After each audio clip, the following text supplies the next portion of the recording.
Here's another stove review. Today I'm going to be reviewing the Optimus Hiker Plus stove, which you can see in front of you here on the ground. It's one of the stoves that Optimus makes now, and it's a newer version of their older Optimus 111 stoves and the Hiker stoves. So it's newer and some significant changes, especially with the burner and such, but it's more or less a newer version of those older stoves. So, as you can see, it's in a nice metal case here. Nice heavy-duty metal case. You can see the Optimus logo there. It's got a carrying handle on the top and the latch to open it up there, and you can see all around the nice heavy-duty case that's painted a flat black and pretty sturdy. Stove's not going to get trashed in this thing, that's for sure. So what I'm going to do is I'm going to open it up and explain a bit about it before we get into actually using it here. So, as you can see, it opens up. On the inside is everything. There's the little part that attaches onto the side here to adjust the flame, and put that there.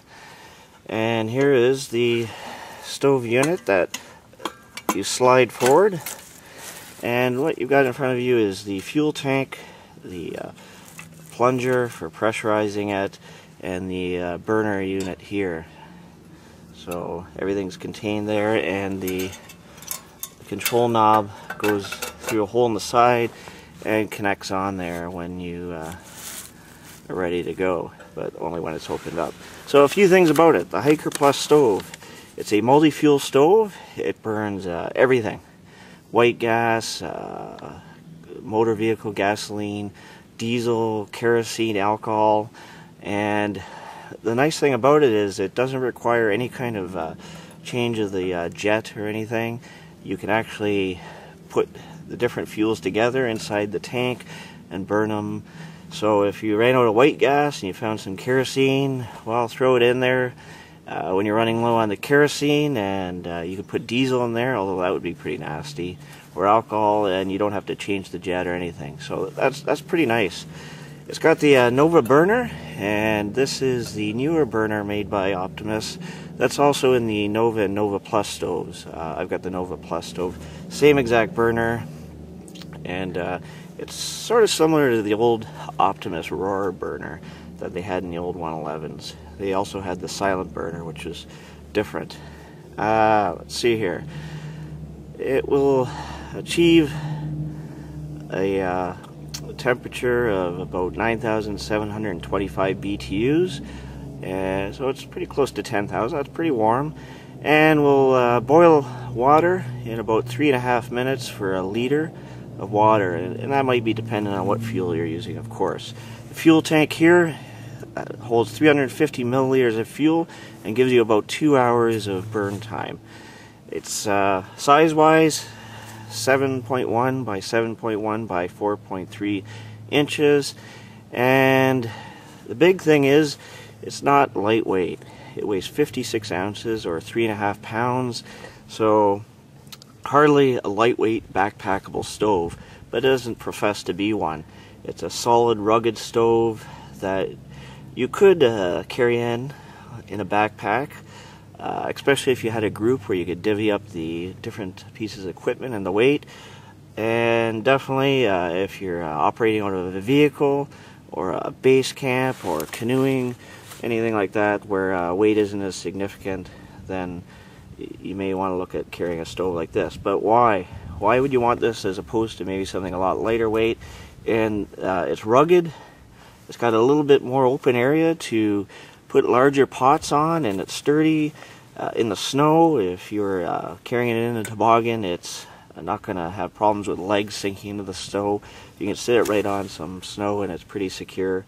It does operate well in cold weather because of the proximity of everything in here. When it's burning, it does warm up the tank, and it operates well in cold weather. So there's a few reasons why you may want to bring it. Now, you also might want to bring a large 2-burner Coleman type stove that everybody's familiar with. So this is kind of the in-between between lightweight mountain stove and maybe a larger full-sized Coleman stove that people are familiar with seeing. So let's fire it up. I've got it fueled up already, and I'm just using naphtha in here. Some nice clean white gas, burns really well. And you would pressurize it. I already pumped it up a bunch. Full tank, pump it about 30 times, and then it's pretty well good to go. What we're going to use next is, for priming it, these are one of the stoves they prime it, is I like using alcohol. I've got it in a Camp Suds bottle here. But you could use the fuel inside here by just opening up the valve and letting some sputter out into the burner area and lighting it, but it's a little dirtier. The alcohol here is cleaner, so I'm going to pour it down in the base of the burner. There's some kind of fireproof insulation thing down there that absorbs the fluid and then burns and wicks it. So I'm going to use the alcohol, and you light it up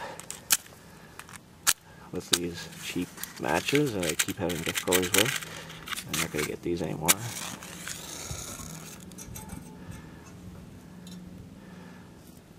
And there it goes. Of course it's alcohol, so you can't see the flame very well, but it is burning, and it's burning hot, so that's going to get the generator going better when we actually do light up the stove. It is going to be preheated, and not as valuable in this kind of weather where it's about +5 degrees today, but in cold weather, definitely you gotta preheat the generator, or you're just gonna have a disaster when you try and light it. It'll be engulfed in flames and be quite a mess. So you can see the alcohol burning off here. See if I can get a little closer view of it for you. Kind of hard to see when it's burning, but it is burning. I can see a bit of a blue flame coming off there.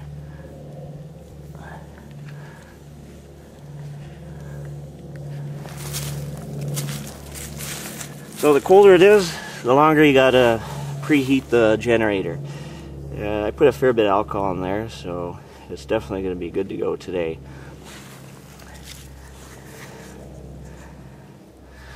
And I'm going to turn it a bit here so you can see a bit better. And I think pretty well the alcohol is burned off, so it's good and hot. I'm going to light this up. It should light up good. There we go, lit up one match, no problem at all.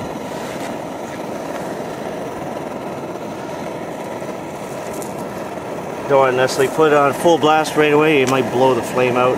Let it get a bit warmer.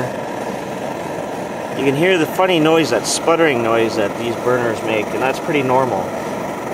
It makes a sputtering noise, and that's not a problem at all.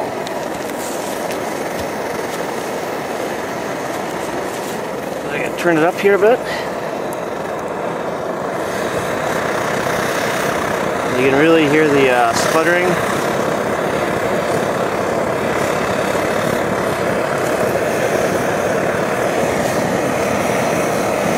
These stoves have really nice flame adjustability. You can adjust it to a full out roar that'll again heat up boiling a liter of water in about 3.5 minutes, or you can turn it down to a real nice low simmer. It's very adjustable, very nice.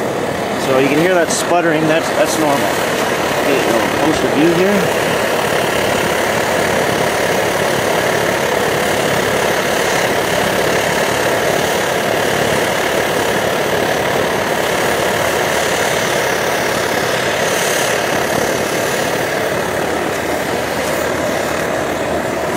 Inside, you can see here, it's got a metal part right there, and underneath is a magnet.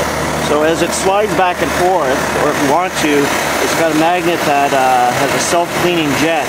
So that's built in, a neat little feature. You can see here why I like the size of it. Here's a 1 liter Primus kettle. See how nicely that sits on there on the nice solid part of the stove there. And here's a MSR pot. I like using nice solid stainless steel thing. Fits on there, and that's why you'd want to bring this stove again, is if you want a bit larger stove, something more sturdier and it's especially for big pots on. I put a 10-inch Lodge cast iron frying pan on there. It works. Now the only problem you might have is the heat shield is here, and it should prevent it, is if it's too big a pot, it covers way over top of everything, especially in hot weather, it might heat up the fuel tank. And if it heats up too much, it's going to blow the release valve here and fuel's going to spray out. So you want to avoid that. I've never seen it happen with a bigger pot, and although it could happen, that wouldn't be very good. So a great little stove here, lots of heat coming off of that. Put it full blast. And of course, liquid fuel, you gotta keep it pumped up.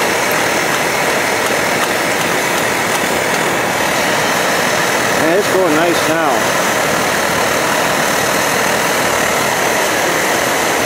See if you can see that white or blue flame. There, you can see it pretty good there now. The characteristic blue flame, the sputtering of the Optimus stove.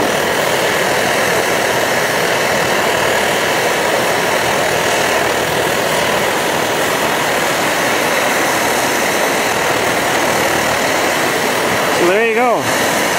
Stove's running. Great little stove. I really like it. I've got one of the older ones as well, and they're really nice. It's the one I got is the silent burner, the 111T. And this is a great stove. You can buy a parts kit for it, and I would highly recommend that.